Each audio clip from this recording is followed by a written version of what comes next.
ஆண்டவர் வேலை அடைக்க ஆரம்பிச்சிட்டாருன்னா வெளியில இருந்து எந்த வளமே உள்ள வராது.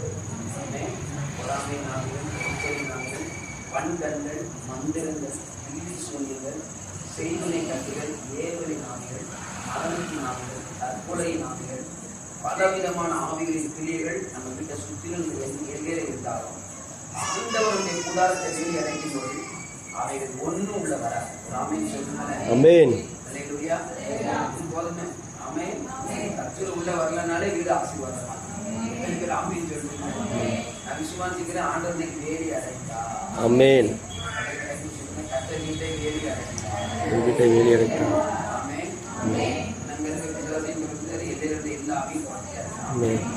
கர்த்தர் வேலி அடைந்தா.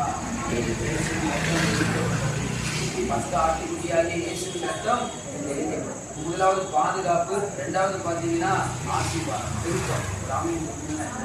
கைகளின் கிரியைகளை என்ன செய்தாரா?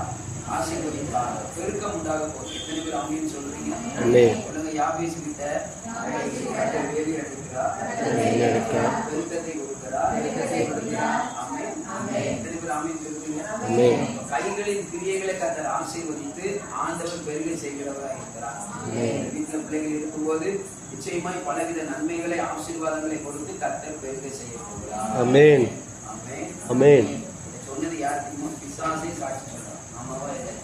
நான் பல முறை வந்தேன், என்னால உள்ள என்ன செய்ய முடியல, வர முடியல, ஏன்னா நீ வேலி அடைந்திருக்கிறேன். ஆமா, இதுதாங்க மிகப்பெரிய சாட்சி. நம்ம இருக்கிற வீட்டை கர்த்தர் வேலி அடைக்கணும்.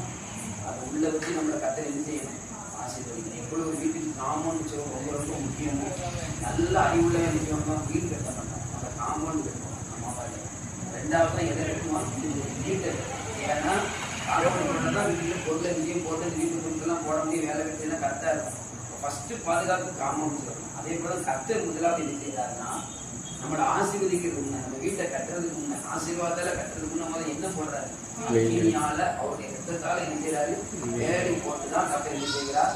ஆசீர்வதிக்கிறார். அப்படிப்பட்ட ஆசீர்வாதத்தை கொடுக்க போறாரு. ஆனா நீங்க யோகோ போல இங்க இருந்து வாழணும். ஒரு ஆமீன் சொல்லுங்க. யோகட்டு இருக்க ஒரு பெரிய ஸ்பெஷல் என்ன தெரியுமா? ஏன் அவன் வீட்டை இந்த அளவுக்கு ஆண்டவர் நேசிச்சு வேலை கிடைச்சாருன்னா, முதலாவது அவன் இருக்க ஒரு மிக முக்கியமான ஒரு காரியம் என்னன்னா, 5வது வசனம் வாசிங்க பாப்போம். விரும்பி செய்கிற எல்லாரும் சேர்ந்து வாசிங்க. அவரவருடைய நாள் முறை முடிகிறது.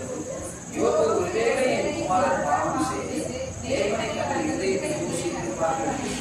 அவர்களுடைய சுத்தப்படுத்தி அதிகாரமே இருந்து அவர்கள் எல்லாருடைய இலக்கத்தின்படி சர்வாங்க தர்மங்களை செய்வார். இந்த பிரகாரமே யோகம் அந்த நாட்களில் எல்லாம் நல்ல கவனிங்க. முதலாவது கவனி